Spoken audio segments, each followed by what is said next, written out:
अपने घर पर खेलते हुए दक्षिण अफ्रीका के जौहर, उनके तेवर कुछ अलग ही होते हैं। भाई थोड़ी बहुत मदद उनको मिली बारिश से और मुकाबला जीता उन्होंने बड़ी आसानी से। रेन कर्टेल गेम, 152 रन बनाने थे 15 ओवरों में और ये रहा हाल। 13.5 ओवरों में उन्होंने काम किया तमाम। रीजा हेंड्रिक्स अर्धशतक चूके लेकिन अपनी टीम के लिए मैच बना कर गए। एडन मार्करम कप्तान भी मूड में थे। डेविड मिलर के 17 रन भारतीय गेंदबाज ज्यादातर महंगे साबित हुए भाई, लेकिन बल्ले से भारत ने काम किया था। 180 रन बनाए, लेकिन क्योंकि बारिश आई इसलिए टारगेट हुआ रिवाइज और दक्षिण अफ्रीका ने 5 विकेटों से ये मुकाबला जीता। इस मुकाबले की ओर पीछे मुड़कर देखने के लिए मेरे साथ जहीर खान और पार्थिव पटेल। बारिश की वजह से जब इस तरह का टारगेट होता है तो अक्सर गेंदबाजों के लिए काम मुश्किल हो जाता है, नहीं? हाँ, मतलब हमने देखा जब ड्यू भी आता है ना तो फिर गेंदबाजों के लिए कभी कभी बहुत ज़्यादा दिक्कत हो जाती है। तो आज कुछ उस तरीके का माहौल था। बारिश के बाद आउटफील्ड भी बहुत ज़्यादा गीली थी, लेकिन जिस अंदाज में साउथ अफ्रीकाई बल्लेबाजों ने बल्लेबाजी की है उसकी दाद देनी होगी। मैं ऐसे समझता हूँ कि हाँ ठीक है, ये सारी चैलेंजेस ज़रूर होते हैं, लेकिन अगर आप बतौर गेंदबाज एक अच्छा स्टार्ट लेते हो, विकेट्स मिलते हैं, पहले थोड़ा सा भाग्यशाली भी रहे, वहाँ पे अच्छी गेंदबाजी भी हो रही थी, एजेस भी लगे, लेकिन जिस अंदाज में हेंड्रिक्स ने बल्लेबाजी की और उसके बाद जब माकरम आए तो उन्होंने जिस अंदाज में पारी को उसी तरीके से जारी रखा, तो फिर गेंदबाजों के लिए दिक्कतें तो होनी ही थी। पिच भी थोड़ा सा आसान हुआ ऐसे लग रहा था, लेकिन तारीफ तो ज़रूर साउथ अफ्रीकाई बल्लेबाजों की करनी। भाई अक्सर अंग्रेजी शो पर एक शब्द का बड़ा इस्तेमाल होता है, इंटेंट। जो इरादा रीजा हेंड्रिक्स के खासकर उस बल्लेबाजी में देखा, उनकी वजह से लग नहीं रहा कि टेम्बा बवुमा को कोई मिस करने वाला है दक्षिण अफ्रीका में। रीजा हेंड्रिक्स का जब भी हमने देखा है, जितनी भी अपॉर्चुनिटी उनको मिली है, उन्होंने अच्छे प्रदर्शन किया है। उन्होंने यहाँ पर आज भी इस तरह से बल्लेबाजी करी, 181 के स्ट्राइक रेट से बल्लेबाजी कर रहे थे, क्योंकि 15 ओवर ही खेलने थे और 10 रन प्रति ओवर आपको चाहिए थे, तो आपका इंटेंट बहुत ज़रूरी होता है। लेकिन इंटेंट के साथ साथ उन्होंने जो स्किल दिखाई, जिस तरह के जो शॉट्स खेल रहे थे, आई थिंक वो काबिल तारीफ़ थे। और उसमें जो छक्का मारा था उन्होंने, वो तो कहाँ पर जाके 93 मीटर का छक्का लगा। और जिस तरह के शॉट्स खेल रहे थे, आई थिंक एक चीज़ बहुत ही जो एविडेंट थी, दिख रही थी सामने, वो जिस तरह से उनका जो बैट स्पीड था, आई थिंक उसकी वजह से उनको वो जो पावर मिल रहा है, वो आपको वो पावर यहाँ पर देखने को मिला। बट जब अपॉर्चुनिटी मिलती है तब उसका वो फ़ायदा उठाते हैं, और आज भी उन्होंने बखूबी फ़ायदा उठाया उसका। एडन मार्करम आए जब बोर्ड पर ऑलरेडी 42 रन इन्होंने बना लिए थे, लेकिन उन्होंने भी कहा कि भाई मैं इस रफ्तार को रुकने नहीं दूंगा। वो भी शुरुआत से ही बिल्कुल क्रेडिट के साथ आए और उन्होंने भी धमाल चौकड़ी मचाई सिर्फ 17 गेंदों में। हाँ बिल्कुल, वो सभी साउथ अफ्रीकाई बल्लेबाजों की तरफ से आपको देखने मिला कि उन्होंने ज़्यादा मतलब एक जिस अंदाज में खेलना चाहिए ना, कि आप T20 फॉर्मेट खेल रहे हो, अक्सर हम बात करते हैं आपको फियरलेस होना है, कि आप बेझिझक होकर अपने शॉट्स खेलिए, अपने आप को बैक कीजिए।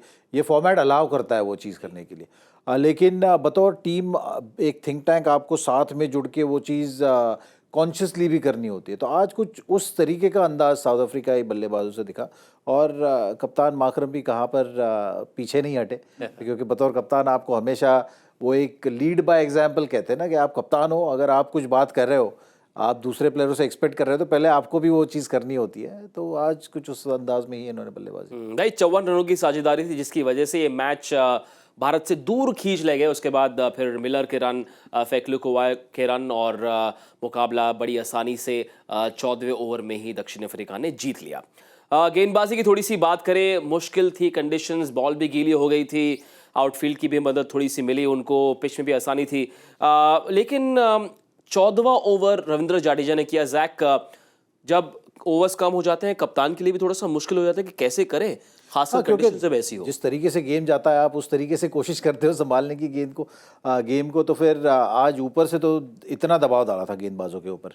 अर्शदीप का भी वो महंगा ओवर था, बाद में जिस तरीके से हर एक ही गेंदबाज को उस साउथ अफ्रीकाई बल्लेबाज वहाँ पर दबाव में डालने की कोशिश कर रहे थे, उस अंदाज में बल्लेबाजी कर रहे थे।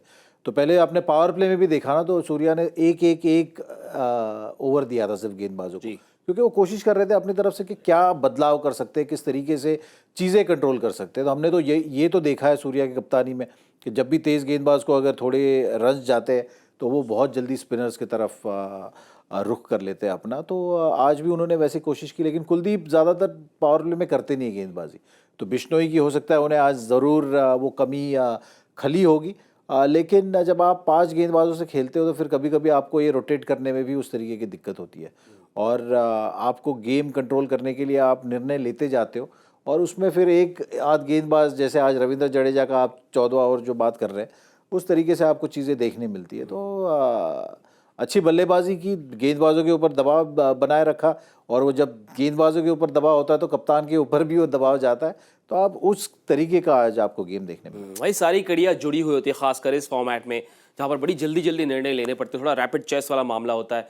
पार्थिव, क्या अर्शदीप सिंह इंडियन क्रिकेट के लिए एक चिंता का कारण है या नहीं? आई थिंक सिर्फ ऑब्वियसली जिस तरह के वो गेंदबाज है उसमें हमने देखा कि क्वालिटी है, उसमें कोई डाउट नहीं है। तभी जाके जब से डेब्यू किया है तब से भारत के लिए सबसे ज़्यादा विकेट उन्होंने चटका है।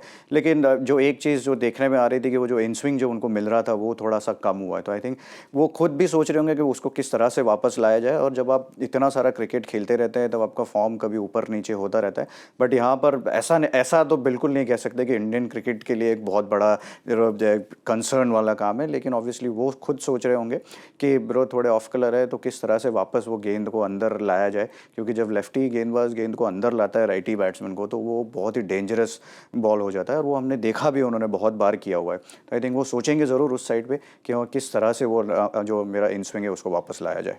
एक ऐसे शख्स हैं जब वो अंदर होते तो गेंद अक्सर बाहर जाती है, नाम है उनका रिंकू सिंह। भाई गेंद से भले ही बात ना बनी हो, लेकिन बल्ले से आज कुछ ये कमाल किया भारतीय बैटिंग लाइनअप ने। टॉस दक्षिण अफ्रीका ने जीता था, कहा पहले बल्लेबाजी करें, और पहले ही पावर प्ले में 3 विकेटें गिर चुकी थी। और फिर वो बड़ी साझेदारी कप्तान सूर्य कुमार यादव और रिंकू सिंह के बीच।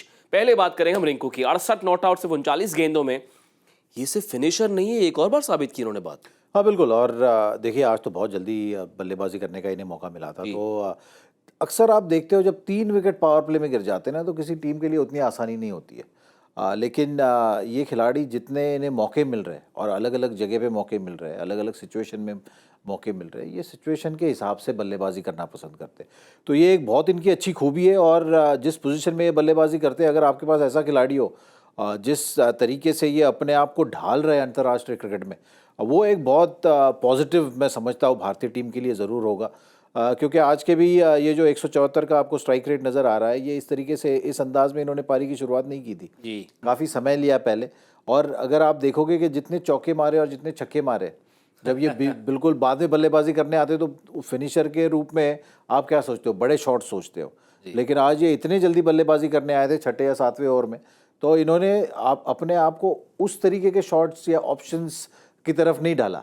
उन्होंने कहा कि चलिए आज का ये सिचुएशन अलग है, पार्टनरशिप की ज़रूरत है। सूर्या के साथ बहुत अच्छी पार्टनरशिप की, और जो ऑप्शंस लिए ना, इसीलिए उनके आज चौके ज़्यादा है। तो वो इनकी खासियत है। और ऐसा खिलाड़ी अगर आपके पास होगा, और जिस तरीके से ये बेहतर से और बेहतर होते जा रहे हैं, तो ये एक बहुत अच्छे संकेत है भारतीय टीम के लिए। एक अच्छा खिलाड़ी उन्हें उस पोजीशन पे मिला है। एक गलती हम फैंस अक्सर करते हैं कि 6, 8, 10 महीने बाद जो होने वाला है उसकी चिंता हम आज करने लगते हैं। रिंकू सिंह के साथ भी कुछ ऐसा ही हो रहा है, मतलब उनके फैंस के साथ, कि पता नहीं जब बड़े खिलाड़ी आएंगे तो ये कहाँ खेलेंगे, साथ पे खेलेंगे तो गेंदबाजी वीक हो जाएगी। लेकिन ऐसा लग नहीं रहा कि ये खुद ऐसी चीज़ें सोच रहे हैं। I think I am sure उनको सोचनी भी नहीं चाहिए। जिस तरह से वो बल्लेबाजी कर रहे हैं, जहाँ जहाँ मौका मिल रहा है वहाँ पे बहुत अच्छी बल्लेबाजी कर रहे हैं। अलग अलग तरीके से अपने आप को अलग अलग ढांचे में डाल रहे हैं। जो जब मारना होता है तब मारते हैं, जब गेम को चलाना होता है तब गेम को चलाते हैं। तो उनका जो काम है एज अ प्लेयर, वो अपना काम कर रहे हैं। बाकी काम जो करना है वो सिलेक्टर्स, कोच, कैप्टन वो डिसाइड करेंगे। लेकिन एज अ प्लेयर आपके पास जो अपॉर्चुनिटी मिलती है तो उसका आपको फ़ायदा उठाना चाहिए। और रिंकू सिंह हर एक मैच में अलग अलग तरीके से अलग अलग बार अपना हाथ ऊपर करके कह रहे हैं कि मुझे कोई भी कंडीशंस में आप डालोगे, पावर प्ले में बल्लेबाजी आएगी तो मैं इस तरह से बल्लेबाजी कर सकता हूँ। आखिरी के 3 ओवर खेलने तो मैं 4 छक्के भी मार सकता हूँ। तो इससे बढ़िया प्लेयर आपको मिल नहीं सकता। और जिस तरह से बल्लेबाजी कर रहे थे, आई एम श्योर वो सोचेंगे नहीं उस साइड पे, बाकी सारे सोचेंगे कि इनको अब किस तरह से फिट करा जाए। क्योंकि वो एक एसेट जैसे है कि वहाँ, क्योंकि आप जो नंबर पे बल्लेबाजी कर रहे हैं वो मुश्किल नंबर है। क्योंकि आपको हर बार अलग अलग सिचुएशन में आना पड़ता है बल्लेबाजी करने के लिए। और आपका एक सेट टेम्पलेट वहाँ पे हो नहीं सकता। आपको उस गेम के हिसाब से आपको चलाना पड़ता है अपना गेम, जो रिंकू सिंह करते हैं। और जब वो बल्लेबाजी कर रहे थे कप्तान के साथ, वो एक लौता पॉजिटिव पैसेज ऑफ प्ले था भारत के लिहाज से, बल्ले से हो या गेंद से हो। सूर्य कुमार यादव जब पावर प्ले में बल्लेबाजी करने आते हैं तो ऐसा लगता है कि कुछ और अनलॉक हो गया अंदर, एक अलग आज़ादी के साथ बल्लेबाजी करते नहीं, वो T20 फॉर्मेट में तो वो अलग आज़ादी के साथ ही बल्लेबाजी करते हैं। उनको एक आइडिया है कि किस तरह से रन्स करे जाते हैं, कहाँ पे रन्स कर सकते हैं। और यहाँ पे आप जो 155 का स्ट्राइक रेट देख रहे हो, इसलिए भी है क्योंकि यहाँ पे आपको बाउंस मिलता है विकेट में। वो पेस अच्छी तरीके से यूज़ करना जानते हैं। और आज बॉलर्स दूसरा कोई प्लान लेके आए थे, तो सोच कर रहे थे कि उनको आगे से स्विंग करा के आउट करने की कोशिश करेंगे, लेकिन जब कोएत्जी ने वो ट्राई किया तो उन्होंने कवर के ऊपर वो छक्का मार दिया। तो फिर उसके बाद उनको गेंदबाजी करना मुश्किल है। बहुत बार वो क्वेश्चन पूछते हैं ना कि कहाँ डाले, क्योंकि जहाँ अगर ऑफ स्टंप के बाहर डालते हैं तो बल्ला खोल के पॉइंट के ऊपर चौका छक्का लग जाता है, स्टंप में आया तो फिर फ्लिक होकर चौका छक्का लगता है, और स्पिनर्स आते हैं तो स्वीप बहुत बढ़िया खेलते हैं, कवर्स के ऊपर अच्छी बल्लेबाजी करते हैं। तो सारी चीज़ें हैं, इसलिए तो वर्ल्ड नंबर 1 बैट्समैन है। तो ये जो चीज़ यहाँ पे आपको दिख रहे हैं उनके रन्स और स्कोर, तो वो तो जैसा है कि बिजनेस एज यूजुअल जो हम कहते हैं वो आए और रन्स करे, और फिर से एक अच्छी पारी खेली उन्होंने। 19.3 ओवर का खेल हुआ भारतीय पारी में। इसके पहले उसके बाद जो बारिश आई फिर खेल अटक गया, लेकिन 180 रन जो दिए दक्षिण अफ्रीका ने। बॉलिंग कार्ड को हम देखें, जैक भले ही कोएत्जी ने 3 विकेट लिए हो, लेकिन बड़ी स्टोरी सबसे नीचे देखें, तबरेज शामसी 18 रन दिए, सिर्फ 1 विकेट। हाँ, वो तो देखिए मैन ऑफ द मैच भी रहे ना जी। तो फिर उस तरीके का इनका दिन था जब आप बल्ले के साथ देखा आपने गेंदबाजों का, इतना कठिन दिन था साउथ अफ्रीका के गेंदबाजों के लिए भी। मतलब उतना दिन आसान नहीं था, हालांकि उन्होंने शुरुआती समय में विकेटें लिए थे, पहले 2 ओपनर्स को आउट किया था, लेकिन उसके बाद जो पार्टनरशिप हुई और जिस अंदाज में तिलक और सूर्या और रिंकू ने भी बल्लेबाजी की, तो एक अच्छे स्थिति में तो पहुंचा ही दिया था। जेराल्ड कोएत्जी की भी तारीफ करनी होगी शम्सी के साथ। शम्सी ने तो बहुत एक match defining spell, inning defining spell तो ज़रूर डाला था, लेकिन इस फॉर्मेट में हमने देखा है अगर आप विकेट्स लेने का सोचो ना और कोई भी सिचुएशन में लो, तो उससे मैच में तो ज़रूर फ़र्क गिरता है। क्योंकि लास्ट में अब देखोगे 19.3 में अगर रिंकू सिंह स्ट्राइक पे होते तो फिर वो हो सकता है बहुत ज़्यादा दबाव गेंदबाजों पे होता, लेकिन उन्होंने बैक टू बैक 2 विकेटें ली है। पहले गेंद पे 1 ही रन दिया था मेरे ख्याल से जब रिंकू स्ट्राइक पे थे। तो छोटी छोटी चीज़ों का भी बहुत ज़्यादा गिरता है। तो जेराल्ड कोएत्जी की उस हिसाब से आपको तारीफ़ करनी होगी कि इस फॉर्मेट में आपको कहते हैं ना, थोड़ी आपको सख्त चमड़ी होनी बहुत ज़्यादा ज़रूरी है ना, तो इनके पास है वो अदा। वही ऐसा है कि इस समय स्कोर लाइन इस सीरीज की, पहला मैच बारिश की वजह से नहीं हो पाया, दूसरे मैच में बारिश की वजह से थोड़ी मदद मिली होम टीम दक्षिण अफ्रीका को। 181 के बदले क्योंकि कम ओवर हुए तो उनको 152 बनाने थे और उन्होंने बना लिए 154। 5 विकेटें बची थी और डीएलएस के जरिए दक्षिण अफ्रीका ने इस मुकाबले को जीतकर इस 3 मैच की सीरीज में 1-0 की लीड हासिल कर ली। तीसरा मैच खेला जाएगा गुरुवार को, तो उस दिन आइएगा जरूर क्रिकबज़ लाइव पर। अज़ेर खान और पार्थिव पटेल हमारे साथ जरूर होंगे। फिलहाल मजे कीजिए और ये उम्मीद कीजिए कि तीसरे मैच में भारत अच्छी वापसी करे। Bye for now.